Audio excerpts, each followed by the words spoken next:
আচ্ছা দেখো, ক্লাস 8-এ এ কিংস টেল, হ্যাঁ, এখানটায় অনেকগুলো কোশ্চেনের আলাদা আলাদা করে এক একটা করে অ্যাক্টিভিটিতে কোশ্চেন রয়েছে। যেমন কিংস টেলের মধ্যে ফার্স্টে অ্যাক্টিভিটি 3-তে কোশ্চেন রয়েছে, do you think Merlin and sir Ulfius entrusted Sir Ector with the baby of the dead king and queen? মৃত কিং আর কুইনের, রাজা আর রানীর যে বাচ্চাটা আছে তাকে স্যার এক্টরের কাছে দেওয়ার জন্য কেন মার্লিন আর স্যার উলফিয়াস এত এন্ট্রাস্ট করেছিল, কেন ওরা এক্টরকেই চুজ করলো বা ওকে বিশ্বাস করলো, সেই অ্যান্সারটা আমরা লিখব। তো দেখো, marlin and Sir Ulfius entrusted Sir Ector with the baby because they wanted to keep the child with whom the child who was the son of the king Arthur Pendragon and Queen Igraine, ঠিক আছে? তো marlin আর Ulfius entrust করলো এক্টরকে সেই বেবিটা দিতে, যেই বেবিটা ছিল চাইল্ড, কার চাইল্ড? কিং যে ছিল আর্থার পেন্ড্রাগন আর কুইন ইগ্রেইন। তো কুইন ইগ্রেইন আর আর্থার পেন্ড্রাগন যখন মারা গেল তখন তাকে, সেই বাচ্চাটাকে নিয়ে গিয়ে ওরা কাকে দিল? এক্টরকে দিল। কেন? কারণ তাকে তারা safe and hidden from danger রাখতে চেয়েছিল, তাকে তারা সেফ রাখতে চেয়েছিল আর ডেঞ্জারের থেকে বাইরে রাখতে চেয়েছিল। They believed Sir Ector would raise the baby in happiness, safety and away from the rival barons who might harm them. তারা বিশ্বাস করতো যে স্যার এক্টর তাকে কি করবে? খুব ভালোভাবে মানুষ করবে, হ্যাপিনেসে মানুষ করবে, সেফটিতে মানুষ করবে, তাকে পর্যাপ্ত পরিমাণে সেফটি দেবে, আর রাইভাল যে শত্রু যে আছে ব্যারনগুলো, তাদের থেকে দূরে রাখবে, যারা তাকে কিন্তু হার্ম করতে পারে বা মেরে ফেলতে পারে। This way the child could grow up strong, good and ready to become a wise king in future. এইভাবে বাচ্চাটা কী হবে? ভালোভাবে মানুষ হয়ে যাবে আর পরবর্তীতে সে ফিউচারে একটা ভালো কিং হিসাবে, ওয়াইজ কিং হিসাবে তৈরি হবে, জ্ঞানী কিং হিসাবে তৈরি হবে। ওকে, what was written upon the stone on which the sword was fixed?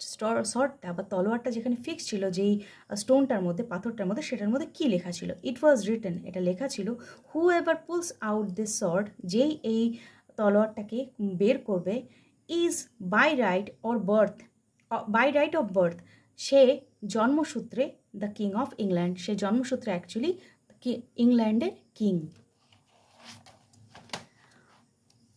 আচ্ছা, পরের কোশ্চেনটা, what happened on the bright May morning? একটা ব্রাইট মে মর্নিংয়ে, মে মাসের একটা উজ্জ্বল দিনে কি হয়েছিল? On a bright May morning Arthur lifted the sword easily and the crowd hailed him as the king. যেহেতু ক্রাউড জানতো বা পাবলিক জানতো যে ওই সর্টটা যে তুলতে পারবে সেই অ্যাকচুয়ালি আমাদের রাজা।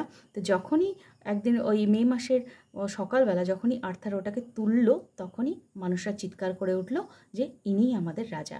Why did Arthur need a new sword? কেন আর্থারের একটা নতুন তরোয়ালের দরকার পড়লো? Arthur needed a new sword because he had lost his royal sword in a battle. কারণ সে তার যে রয়্যাল সর্ডটা আছে, পারিবারিক বা রাজসিক যে সর্ডটা, সেটা সে যুদ্ধে হারিয়ে ফেলেছিল, তার একটা নিউ সর্ডের দরকার পড়লো। ওকে, আজকে অ্যাক্টিভিটি 7-এর 4টে কোশ্চেন আছে, এটা করব page number 66, class 8। Who according to Merlin could possess the Excalibur? এক্সকেলিভারটা কে নিতে পারত? অ্যাকর্ডিং টু মার্লিন, মার্লিনের মতে, only an honest and fearless knight who protects the common people can possesses the sword Excalibur. এক্সক্যালিভারটা সেই নিতে পারতো যে অনেস্ট, যে সৎ এবং ফিয়ারলেস, যার মধ্যে ভয় নামমাত্র নেই, সেই রকম যোদ্ধা যে নাকি কমন পিপলদের প্রোটেক্ট করবে, সাধারণ মানুষকে প্রোটেক্ট করবে, সেই শুধুমাত্র এই সোর্ডটা নিতে পারবে, যার নাম এক্সক্যালিভার।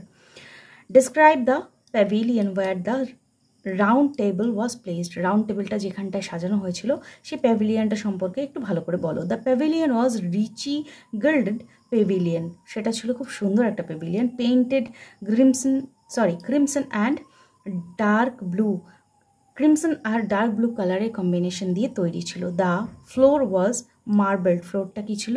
মার্বেল দিয়ে মোজাইক করা। In the middle of the room was a huge round oak tree richly carved, capable of seating 50 people. সেখানে মধ্যেখানে একটা বিশাল বড় টেবিল ছিল, যেটা ছিল ওক ট্রি এর বানানো, যেটা ছিল কার্ভড, আর সেখানে 50 জন একসাথে বসে খেতে পারতো। সেটা ছিল এতটাই বড়, আর এটা ছিল রুমের ঠিক মিডলের মধ্যে। What did King Arthur's devoted knights promise?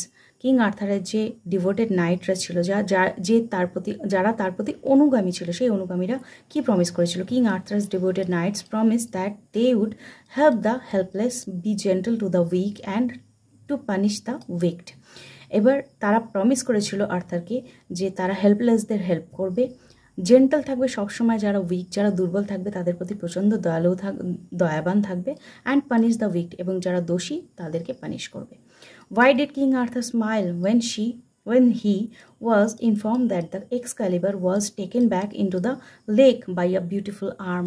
যখন তাকে জানানো হলো যে এক্সক্যালিবারটা কিন্তু নিয়ে নেওয়া হয়েছে লেকের মধ্যে একটা বিউটিফুল, একটা সুন্দর আর্মের দ্বারা, একটা হাত এসে সেটা নিয়ে গেল। কিং আর্থার স্মাইল করলো বা হাসলো, বিকজ হি ফেল্ট পিসফুল, কারণ সে নিজের ভিতরে খুব শান্তি অনুভব করলো। Knowing that the Excalibur had return to its origin, কারণ সে জানতে পেরেছিল যে এক্সক্যালিবার তার নিজের জায়গায় বা নিজের যেখান থেকে তার আশা, যেখানে তার অ্যাকচুয়াল থাকার কথা, সেখানে ফিরে গেছে। ফুলফিলিং ইটস পারপাস, সে তার পারপাসটা ফিল আপ করেছে, পৃথিবীতে তার আসার যে উদ্দেশ্য সেটা ফিল আপ করেছে। Just as Merlin had foretold, যেভাবে মার্লিন এটাকে অলরেডি বলেছিল।